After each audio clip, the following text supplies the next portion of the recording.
I know that is a lot of people get confused by this parable.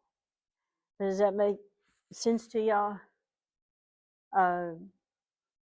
So the one that had 5 doubled his, the one that had 4 doubled his, the one that had 1 hid his away because he didn't have any faith. And so the Lord, remember this Lord, remember Jesus is telling this, right? And he says, the Lord of a man traveling into a far country. So he gives these servants this, and then he leaves and goes away for a long time. Because it says after a long period of time, he came back. Now, it can be likened to the fact also of God giving us things, and he's not here. And sometimes we think, well, he's not going to come back because it's been a long time.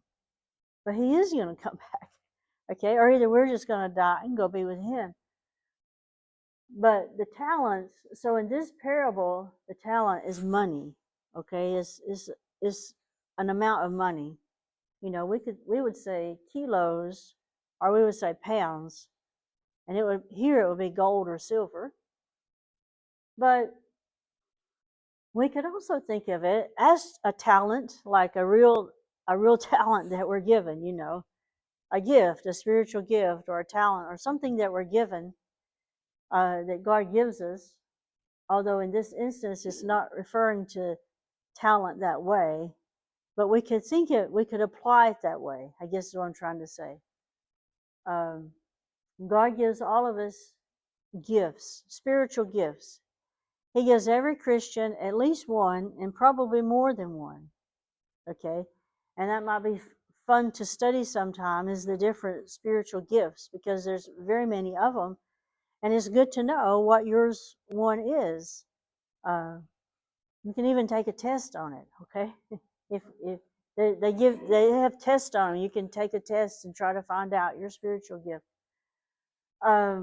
or gifts, more than one. But Jesus does give us gifts when we're saved. He gives us a gift as a believer, and he wants us to use it for the kingdom, for him, while we're here on earth. He wants us to use it, not hide it away, you know. So you can apply it that way, but just remember that specifically, he's talking all of this, Matthew 24 and 25. The specific thing is, it's about the tribulation period, but you can apply it broadly otherwise.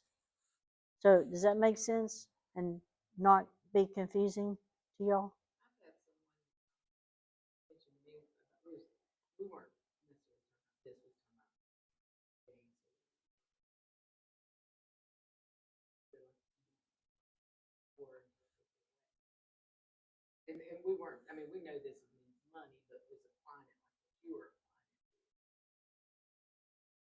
Well, I don't know.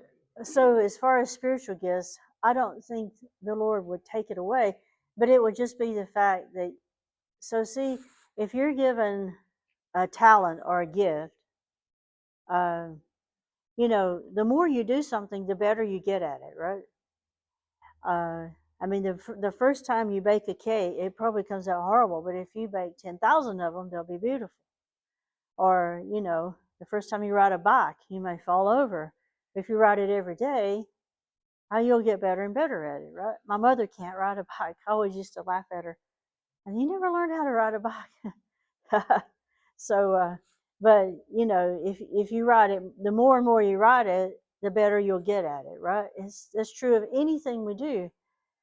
So I would say, if we have a talent and we don't use it, it's not that God takes it away.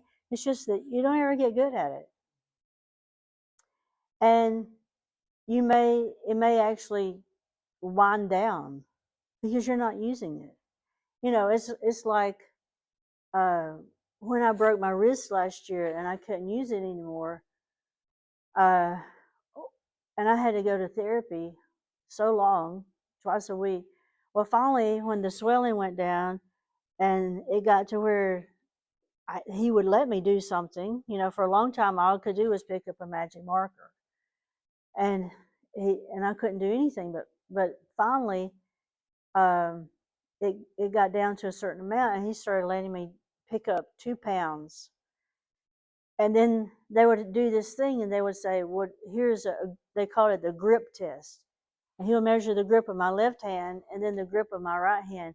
My right hand had like the grip of a 2-year-old. And he said, "Well, you just got to build your grip back up." But why had it, I mean, it was my right hand, it was strong. Why did it not have any grip at all? Because I broke it and I hadn't had been using it. And I had it in that big thing for so long. And because I hadn't used it, all of my muscles had went away. So I went to therapy until the end of the year last year, trying to get the strength back. And so it's the same with our gifts. It's not that God takes them away. It's just that, okay, if we don't use it, the saying if you have a foreign language, the saying is, if you don't use it, you lose it, right? It just goes away because you're not using it, and it's not getting better and better. So it just kind of settles there and kind of goes away. But what about specifically towards money? Because we've used this example too. Like some people might think they need 5,000 in the bank, some need 10, and some people think they got to keep $1 million in the bank or whatever to feel. It's really more like, are you trusting in your bank account, or are you your savings, or are you trusting in the Lord and using your money as opposed to saving it up? That's kind of like burying it if you have a big savings account. Um, I think that probably has more to do with what we would call faith promise giving. Uh, giving giving by faith, giving to missions, giving to the church. Um, I think that would probably go more toward that. Here it's kind of weird because the exact parable is talking about money. But I think the thing that Jesus is trying to get across is those 2 guys that used theirs and increased it, he was happy with them.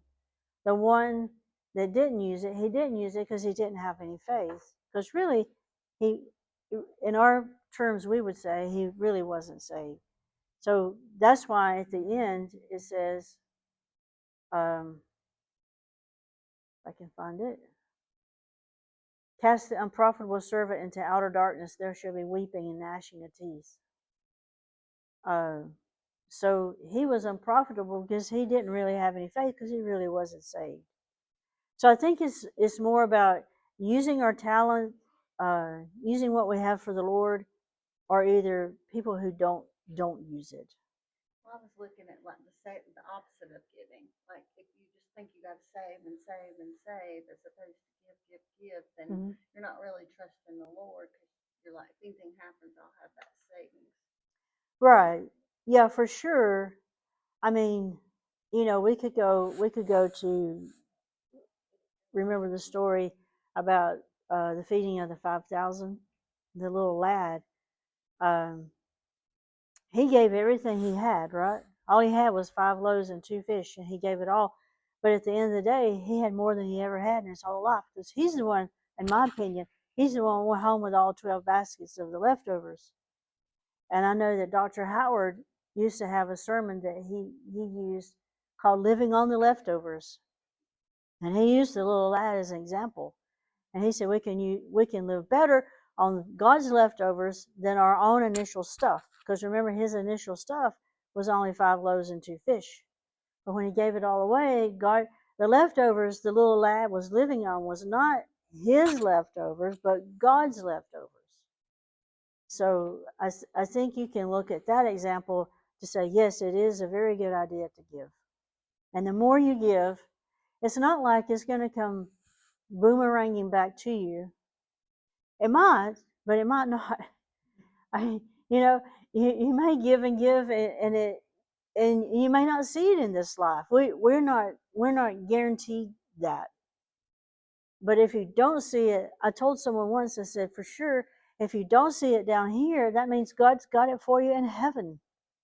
You will see it one day, and it will be an abundance, So it's either here or there, but we will see it one day. So yeah, the more we give, the more God will reward us. But it doesn't mean that He might not reward you here. He might, but He might not.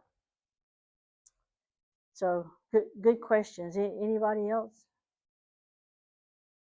have anything? Because it is kind of a confusing parable. Um, people can make it confusing. Okay, and then let's see, what time is it? Okay. When the Son of Man, this is the last part of Matthew 25. This is the judgment of the sheep and the goat nations. Okay. When the Son of Man shall come in his glory, and all the holy angels with him, then he shall sit upon the throne of his glory.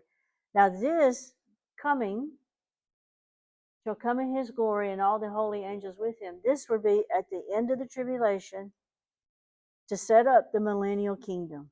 Okay? And by the way, we would be with him too, right? Because we return with him.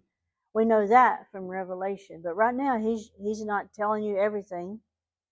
But we have been in heaven for 7 whole years. While they're having tribulation on earth, we're in heaven probably having the judgment seat of Christ. Probably. And so at the end of all that, he comes back to stop the Antichrist, to set up the millennial kingdom, and we, the believers, the church, are with him.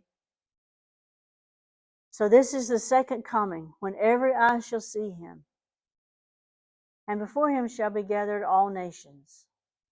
And he shall separate them one from another, as a shepherd divideth his sheep from the goats.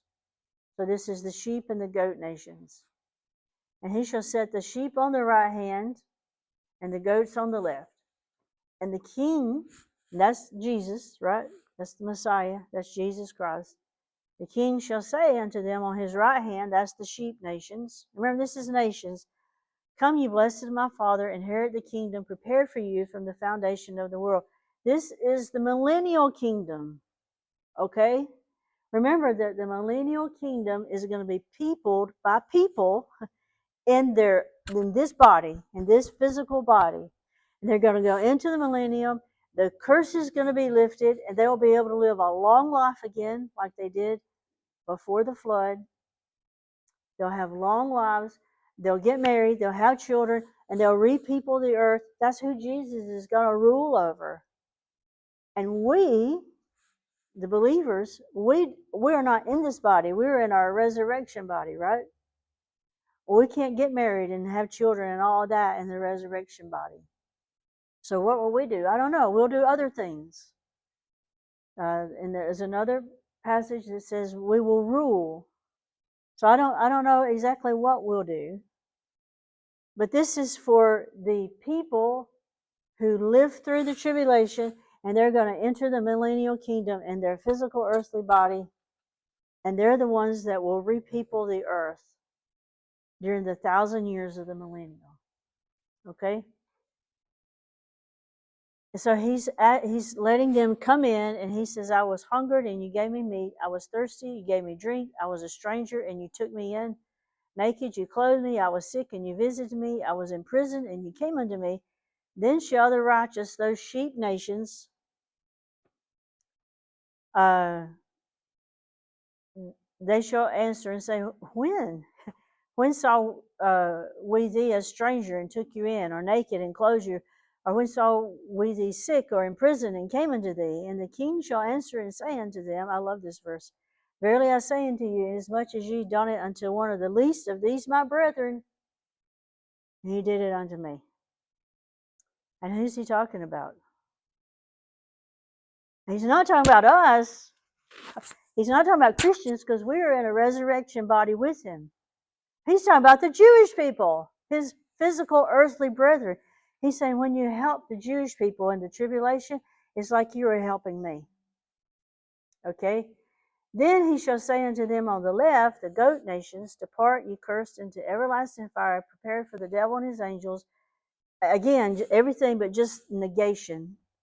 I was hungered, and you gave me no meat. I was thirsty, you gave me no drink. I was a stranger, you took me not in. Naked, you clothed me not. Sick and in prison, you visited me not. Then you shall answer and say unto him, Lord, when saw we thee hungered or athirst or a stranger or naked or sick or in prison, and we didn't minister to you? How can you say that? That's what they'll say. And he said unto them, Verily I say unto you, inasmuch as you did it not unto one of the least of these, you did it not unto me. And these shall go away into everlasting punishment, but the righteous into life eternal. They're going into the millennial kingdom. So in other words, at the end of the tribulation, there are going to be people alive on earth, but there are some people alive who have trusted in Jesus, and there's some people alive who still have not. They're not saved. And this judgment here, see, into the millennial kingdom will be only saved people. Okay? So this is what Jesus is using to divide the sheep from the goats. But it's not what he's using. We are not there at this judgment. We are with him. We've already resurrected. We've been to heaven with him. We've come back. That's where we are. And when I say we, I mean all Christians from the rapture, from the Pentecost to the rapture, we are with Jesus at this time and forevermore. He says, forever we will be with him. So this has nothing to do with us, okay? This is what we call the tribulation saints. There will be people saved on this earth during the tribulation period. And they are called the tribulation saints. They are not part of the church. Okay? And they're going to enter the millennium in their physical body, and they're going to repeople the earth, because the earth is going to be decimated. And we would have to go to Revelation to read all the plagues. But this earth is going to be completely decimated, and most people will be gone. Okay? All the billions that are alive right now. And it'll be like when Noah came out of the ark, and it was Noah and his family, and they had to repeople the whole earth, right? I don't know, it'll be more than 8, which is what Noah had, but I would say it's not going to be millions and millions. These are the saved tribulation saints who don't get killed. A lot of them get killed in the tribulation. I should mention that. They get their head cut off. The ones who are saved and who don't get killed by the Antichrist at the end, they're going to get to enter the millennium. But all the people who make it through the tribulation, who don't get killed by the Antichrist, don't get killed by the plagues, but they still aren't saved, they still aren't going to get to go into the millennium because they're not saved. So when the millennium begins, it's only saved people and Jesus ruling them. The ones that'll go in that are saved, since they don't have a glorified body, will they still be able to sin during that time? I mean, I'm sure they wouldn't Yeah. to, but I'm just saying. Yes. Yeah. Yeah, they're not perfect. And the other thing is, they're going to have children, okay? They're going to have a bunch of kids, and they're going to repeople the whole earth. And at the end of the millennium, after the end of 1,000 years, there's going to be another battle, okay? That's the final battle. And you know who that battle's going to be? That's going to be all the people born during the millennium who don't trust in Jesus. And that shows you that the people who start the millennium are all saved. Jesus himself is ruling from Jerusalem. We have a perfect world. The curse is lifted. And yet there's still going to be people, as Satan is bound 1,000 years. He's not around. He's not tempting anyone. And there's still going to be people who don't believe. Can you imagine that? Why? Because the main culprit of us not believing is not Satan. But guess who it is? It's us. Because they have the fallen human nature. Yes, they will have the fallen human nature.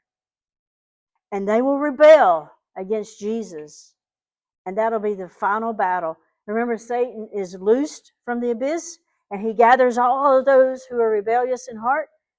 And the final battle, and of course, they're defeated. But that just shows you how mankind is, okay? Then also all these groups of people, saved and unsaved, would have had to have not taken the mark of the beast during during this time, right? Right. Yeah, none of these people that go into the millennium will have the mark of the beast, for sure. Because if you take the mark of the beast, that's it. That means you're trusting in him and not Jesus. What about the like, that's like the ones he separates together? Right. Will they have the mark of the beast? Will they or no? Probably, yeah. I don't know. But I don't think the mark of the beast is the determining factor here. But for sure, if they have the mark of the beast, you can't go into the millennium because that means that you're trusting in the Antichrist and not Jesus Christ. For sure. Changing. Yeah, apparently, unfortunately. And by the way, the mark of the beast is not something that like that you can be branded against your will. Because I know some people, I don't want to take the mark of the beast. No, it's not going to be something against your will. You have to voluntarily take that. That's not something that someone can come up and say, "Oh, poop! I put it on you. Now you're doomed forever." It. We have to willingly take that. And they'll know what it is. They will know. Yes, they will know. Oh, okay, this is just a way to buy groceries or whatever. Right. These are very good questions. These passages can be very confusing. Y'all have any more? Because this is the end of Matthew 25, 24 and 25. So I wanted to read, so I've used two books to do this. One of them, I don't have it today. But if y'all are interested in studying further, this one, Matthew by John Valvoord and Charlie Dyer. Charlie Dyer is a person I really like. He does the Land in the Book program every week, which I'm always recommending to y'all. So John, I think it's pronounced with V's, Valvoord. He's passed away. Then the other one I use sometimes is by A.C. Gabeline. He's also passed away. Those are the two I've been using. But anyway, Charlie Dyer is not passed away. He's still very much alive. I want to read to you what they wrote here because I thought it was so good, so I brought it. And I underlined it so I could read it to you. It says, under these circumstances, if a Gentile befriends a Jew to the extent of feeding and clothing and visiting him, it could only mean that he is a believer in Jesus Christ and recognizes the Jews as God's chosen people. So I thought that was very good way that they summarized that. But no one is ever saved by works. But works do show if we have faith. Okay? But whether you're in the Old Testament, whether you're in now in the church age, or whether you're in the tribulation, or even in the millennium, we're always going to be saved by faith in Jesus Christ through grace. So y'all have any more questions about a